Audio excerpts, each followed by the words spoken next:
Thomas Maguire Newen is a high school student, debating coach, and director of Pro Welcome Vita, and is passionate about civic engagement and youth empowerment. So again, I'd like to call upon Thomas Maguire Newen with his speech, Generations in Power. Generations in Power, Thomas Maguire Newen. Over to you. Thank you.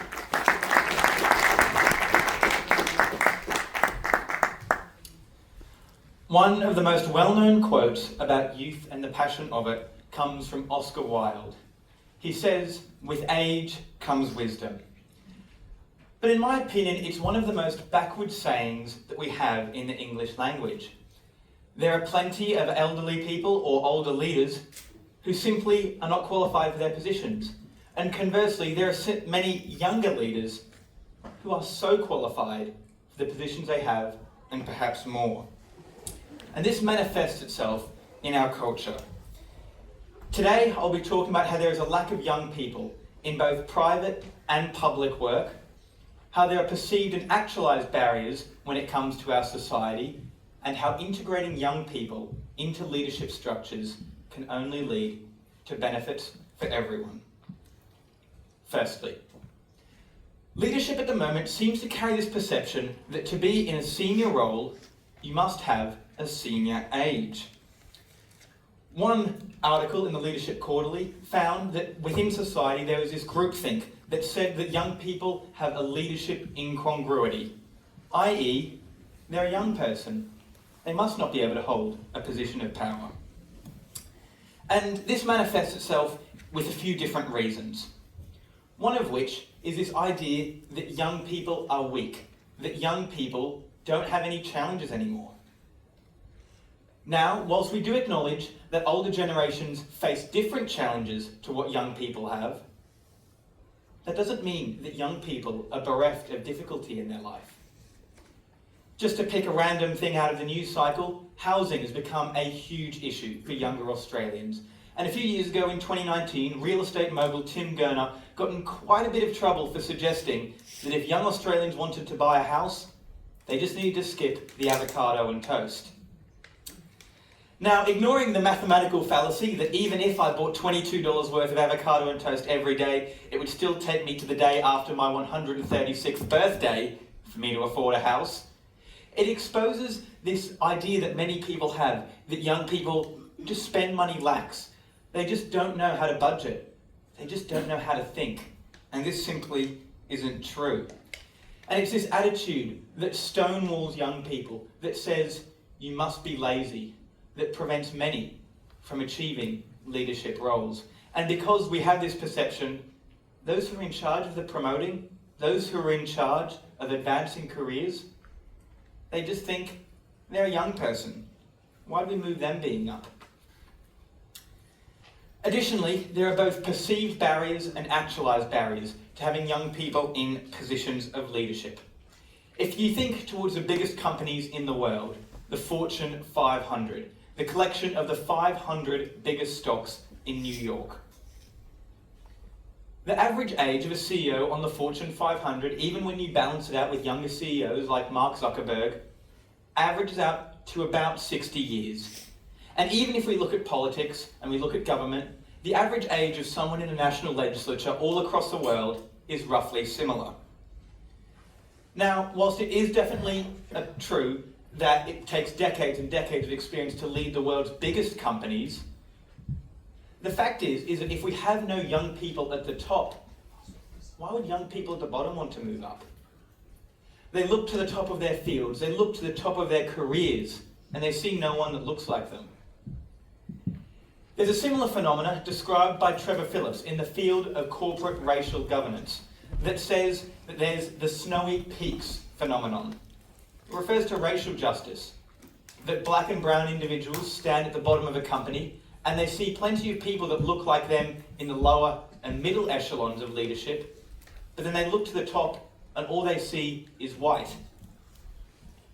And it's a similar issue when it comes to young people, that a young person has to stand at the bottom of their field and look up and they see nobody like them. Even now, half of Fortune 500 CEOs are above the age of 60. Meaning that they are in the minority of the population Yet in the overwhelming majority of leadership positions, we find a similar phenomena when it comes to politics. Any poll nowadays will tell you that disillusion with politics is at its peak. Young people look to their leaders, they look to their politicians, and in their mind, they don't care about you. In their mind, they don't have any reason to care about you. Now, it has been found that young people believe that politicians simply just do not have their core interests and their core issues at heart. And also, that when it comes to politics and politicians, they're consistently frustrated with the lack of diversity. It's the same few personalities being thrown up all the time with the exact same result. And this is an issue for policymakers because politicians, like many others, actually have a positive view of society. They want to see society do well. They want to see politics achieve great results for all people, not just young people. But if there are no young people who are being involved, then they can't achieve that success. And it's an incredible tragedy for the field of politics. But there is no reason why this has to continue. One of the many surprises at the recent federal election was the election of the third place on Labor's South Australia ticket, Charlotte Walker, now the youngest federal politician in Australian history, elected at the age of 21, the age which barely 50 years ago you weren't even allowed to vote at. By now allowing this 21-year-old into Parliament, the government has this opportunity to actually elevate the role of young people, to say to young people all across the country, we represent you, we listen to you, we care about you.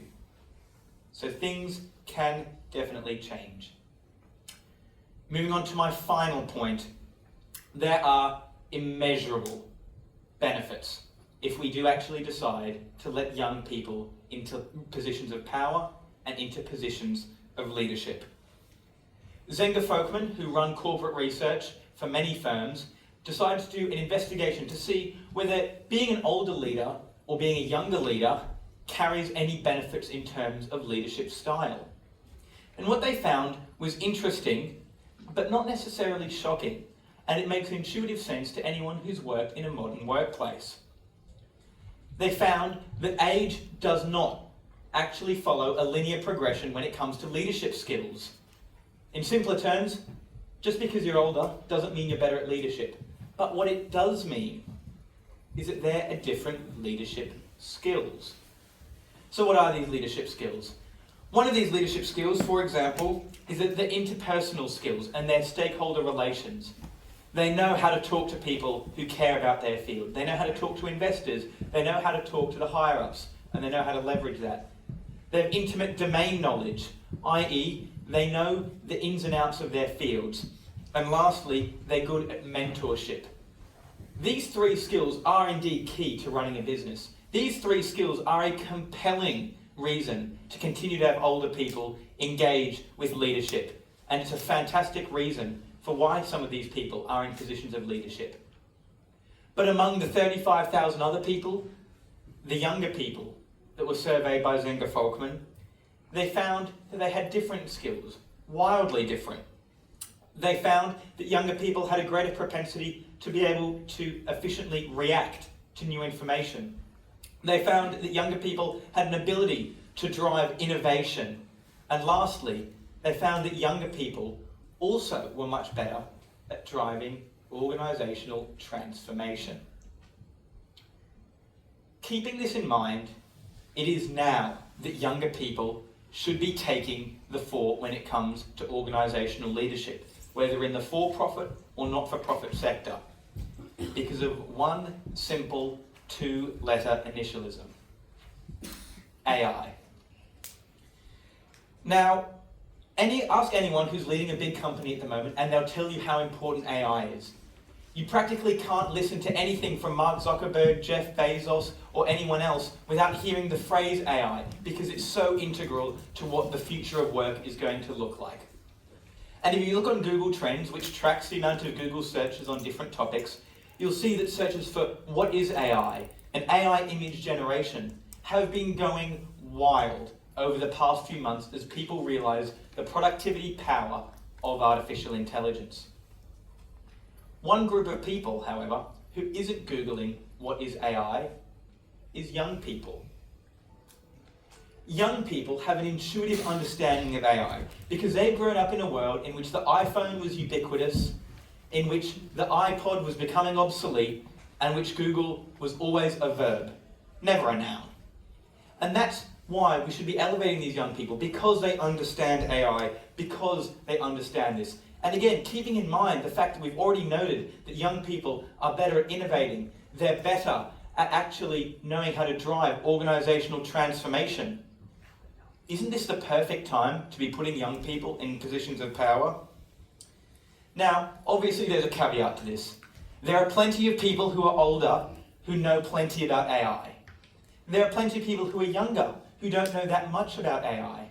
But the simple fact is because myself and many of the younger people in the audience today have grown up with these technologies, have come up in a time in which AI has become something that is a core part of every school subject. We know what it's like to deal with AI. We know how to utilise AI. And that's an incredible strength. And this is demonstrated in research from firms like the Pew Research Center, which in 2023 found that less than 20% of US adults can use ChatGPT. On the other hand, 2/3 of American teens said they were familiar. And this was back in 2023. Visit a schoolyard now and you'll see, especially among VCE students, that they're constantly discussing how they can use AI in order to achieve the best outcomes. ChatGPT for one thing, Gemini for another, DeepSeek for one more. We understand AI. It's become an extension of our scholarly corpus. And it's the perfect reason why we should be elevating young people into positions of organisational transformation at this time. We also have the idea of politics and getting young people involved in politics. And the simple fact is that many young people look from the outside in and they think that older politicians just don't get all of this AI. They just don't get the technology bubble. One of the most stark examples of this was the US Congress's questioning of the TikTok CEO a few years ago. The committee that interviewed him and the committee that questioned him in front of the nation and their constituents was made up of people who were mostly baby boomers, much older than the main users of TikTok. And they asked him questions which have been viewed millions upon millions of times online. Questions like, does TikTok connect to the home Wi-Fi network? Ask that question to any 25-year-old, 15-year-old, 10-year-old, or even 5-year-old, and they'll probably be able to tell you TikTok does indeed connect to the home Wi-Fi network. But instead, it was a point of debate among the septa and octogenarians that were on this committee. And it was a point in which made young people look to their government and say, they just don't get it. On the other hand, if there was a younger person in this committee, if there was someone who had grown up in a world of internet, in the world of phones, in the world of Instagram Reels and TikTok and Snapchat, do you think they would have asked that question? I don't think so. By being able to fix this, by being able to encourage more young people to get into politics, and by elevating their roles, we can eradicate this harmful disconnect which hurts constituents and also those that represent them, putting more elderly leaders in touch with their younger base and putting the younger base more in touch with their country. To conclude, we must break down these perceptions of leadership as just being an older person's game. We must break down these perceived and these actualised barriers, and we must realise these benefits that can emerge if we do allow younger people to take the fore. And so I end with the immortal words of Oscar Wilde, in one of the most half-finished quotes of all history, because we've all heard that with age comes wisdom, but we get rid of the second half of the sentence. The full quote is, with age comes wisdom, but sometimes age comes alone. And that raises a question. If age can come alone, can wisdom come alone? And it appears that it does. Younger people have the opportunity to fight for their ability to lead. They have the opportunity to do incredible things and drive incredible change. And that's why we should all be fighting to do it. Which is why we say, with age can come wisdom, but we shouldn't let age come alone. Thank you.